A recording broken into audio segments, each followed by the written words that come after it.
মালয়েশিয়ার নতুন ভিসা নিয়ে একটা সুখবর আছে। এই ভিডিওটা দেখতে থাকুন শেষ পর্যন্ত।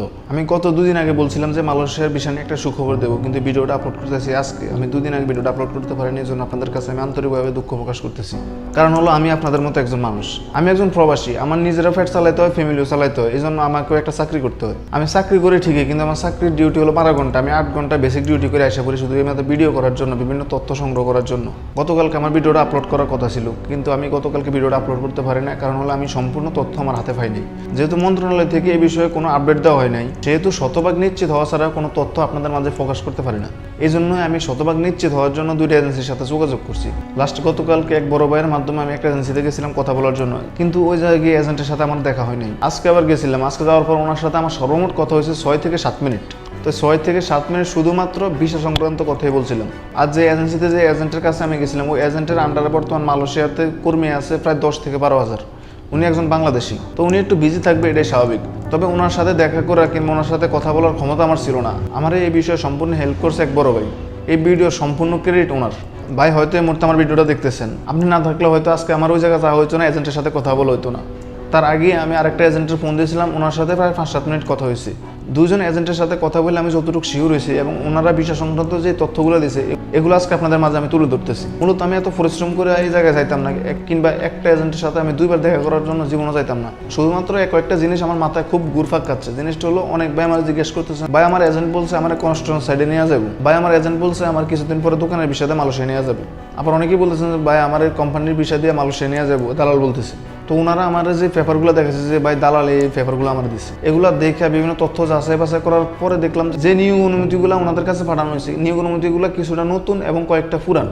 তার মানে এই জিনিসটা আমার মাথায় ঘুরপাক খাচ্ছে। নতুন হইলে সব নতুন হবে, পুরান হলে সব পুরান হবে, নতুন পুরান মিলে কেন, কি জন্য? তো এই বিষয় নিয়ে আমি যাচাই বাছাই করতে করতে আমি এজেন্টের কাছে গেলাম। এটা একটা সুখবর। মালয়েশিয়াতে প্লান্টেশন সেক্টরের কর্মী নিয়ে আসার পরে আরেকটা নতুন ভিসা চালু করা হবে, সেটা হলো রিপ্লেসমেন্ট ভিসা। অনেকেই এই শব্দটা সর্বপ্রথম শুনতেছেন। আমি রিপ্লেসমেন্ট ভিসা কি এই বিষয়ে আগে বলি। মালয়েশিয়াতে বিগত সময়ে যে সমস্ত কর্মী আসার কথা ছিল, তাদের নামে কলিং ইস্যু হয়েছে, ই ভিসা হয়েছে, সব কিছু হয়েছে, শুধুমাত্র টুকটাক কারণে মালয়েশিয়াতে আসতে পারে না। ওই সমস্ত কর্মীদের আবার নতুন করে ওই একই কোম্পানিতে নিয়োগ দেওয়া হবে, এটাকে বলা হয় রিপ্লেসমেন্ট ভিসা। এবং এই রিপ্লেসমেন্ট ভিসাটা চালু হতে চলছে 2025 সালে, খুব শীঘ্রই।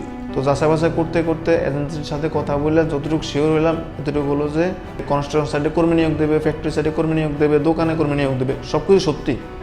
তবে এটা কলিংয়ে না, এটা হলো রিপ্লেসমেন্ট ভিসা। যখন চালু হবে তখন এই কর্মীগুলো নিয়োগ দেবে। যে কোম্পানিতে আসার কথা ছিল কর্মীগুলো, বাংলাদেশি কর্মীগুলো, ওই সমস্ত কর্মীগুলো যখন মালয়েশিয়াতে আসতে পারে না, ওই কোম্পানি কিন্তু এখনো পর্যন্ত ওই 20 জন কিংবা 15 জন কর্মীর অভাবে ভুগতেছে। এটা কোম্পানি ধরেন 20 জন কর্মী লাগবে, ওই কোম্পানিটা বাংলাদেশে নিয়োগ অনুমতি পাঠাচ্ছে, কলিং পাঠাচ্ছে, 20 জন কর্মীর সবকিছু কাগজপত্র সবকিছু রেডি করছে, ফ্লাইট সংক্রান্ত কারণে আসতে পারে না। ওই সমস্ত কর্মীগুলোর আবার নতুন করে মালয়েশিয়া নিয়ে আসতে চাইতেছে সামনে রিপ্লেসমেন্ট ভিসা চালু হলে। অনেকেরই প্রশ্ন থাকতে পারে যে ভাই মালয়েশিয়াতে তো এমনিতে কর্মীর অভাব নেই।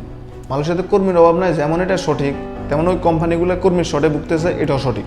ওই কোম্পানিগুলো চলে, এমন না যে ওই কোম্পানিগুলো বন্ধ হয়ে গেছে। ওই কোম্পানিগুলো এখন বিভিন্ন এজেন্ট থেকে কর্মীর ধার নিয়ে চলতেছে, কন্ট্যাক্ট করে যে 6 মাসের জন্য আমার 50 জন কর্মী দে, 1 বছরের জন্য আমার 50 জন কর্মী দে, এভাবে নিয়ে তারা কর্মী খাটাইতেছে, কোম্পানি চালাইতেছে, কিন্তু তাদের নিজস্ব কোনো কর্মী নেই। ওই কোম্পানিগুলো এই রিপ্লেসমেন্ট ভিসা চালু হলে আবার ওই পুরাতন কর্মীগুলো নিয়ে আসবে। অনেকের একটা প্রশ্ন থাকতে পারে যে ভাই আমরা তো নতুন, আমরা তখন কলিং হয় না, কোনো কিছু হয় না, আমরা এখন কি নতুন করে আসতে পারবো নাকি? হ্যাঁ, আসতে পারবেন, তবে এটা কিন্তু সীমিত। ধরেন মালয়েশিয়া একটা কোম্পানি তখন 20 জন কর্মীর জন্য আবেদন করছে এবং 20 জন কর্মীর কলিং পেপার বাংলাদেশে পাঠাইছে। যে 20 জন কর্মী তখন মালয়েশিয়া আসার জন্য প্রস্তুতি নিয়েছিল, শুধু যে কোনো একটা সমস্যার কারণে মালয়েশিয়া আসতে পারে না 20 জন কর্মী। ওই 20 জন কর্মী থেকে কিন্তু 20 জন কর্মী এখন বাংলাদেশে নাই। এই 20 জন কর্মী থেকে ধরেন 4-5 জন কর্মী 2-3 মাস অপেক্ষা না করে মালয়েশিয়ার অপেক্ষা না থাকে তারা বিভিন্ন দেশে চলে গেছে, সৌদি আরব গেছে, দুবাই গেছে, কিংবা নিজে ব্যবসা বাণিজ্য করতেছে। এই সমস্ত কর্মীগুলো আর মালয়েশিয়া আসবে না। ওই 20 জন থেকে কিন্তু 4 জন অলরেডি এদিক সেদিক হয়ে গেছে। মানে এই যে 4 জন শর্ট আছে, যে 4 জনের কোটা খালি আছে, ওই খালি কোটাগুলো আপনারা নতুন কর্মী আসতে পারবেন। তবে হ্যাঁ, সাবধান, আপনি আগে যাচাই বাছাই করেন যে আপনার এজেন্ট, যে এজেন্ট বলতেছে আপনার কনস্ট্রাকশন সাইডে নিয়ে যাবে, ওই এজেন্টের সকল পেপার আপনি যাচাই বাছাই করেন যে তখন তার কলিং ভিসা আসছে কয়জনের নামে, কয়জন এখন আছে, কয়জন নাই, এবং তারা নতুন কয়জন নিয়োগ দিতে আছে, নতুন কয়জনের কোটা খালি আছে। এই সমস্ত বিষয় পুরোপুরিভাবে শিওর হয়ে তারপর আপনি আপনার পাসপোর্ট জমা দেন। আমি যে এজেন্টের সাথে ফোনে কথা বলছিলাম, ওই এজেন্ট বলতেছে ভাই অলরেডি আমার কাছে 52টা পাসপোর্ট জমা হয়ে গেছে। আমি অবাক হয়ে জিজ্ঞেস করলাম যে কোন বিষয়ের জন্য? ও বলতেছে যে ভাই নতুন কলিং খুলবে সামনে, ওই কলিংয়ের জন্য অলরেডি আমি পাসপোর্ট জমা নিয়ে এনেছি 52টা। তো উনি বলতেছে শুধু পাসপোর্ট জমা না ভাই, অলরেডি 20-30টা মেডিকেল আমি করানো শেষ। তো আমি বললাম যে আপনি মেডিকেল করেছেন কীভাবে? এখনো পর্যন্ত মন্ত্রণালয় থেকে তো কোনো ঘোষণা দেয় না।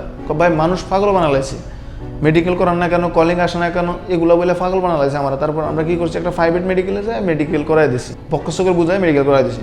এটাই হলাম আমরা।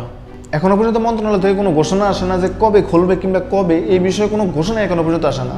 তার আগে আপনারা পাসপোর্ট জমা দিয়ে বসে রয়েছেন, তার আগে আপনারা মেডিকেল করার জন্য পাগল হয়ে গেছেন, ঘোষণার আগেই আপনারা কলিংয়ের জন্য কান্দাকারি করতেছেন। শুধুমাত্র আপনাদের অসতর্কের কারণেই আপনারা আসতে পারেন না মালয়েশিয়া।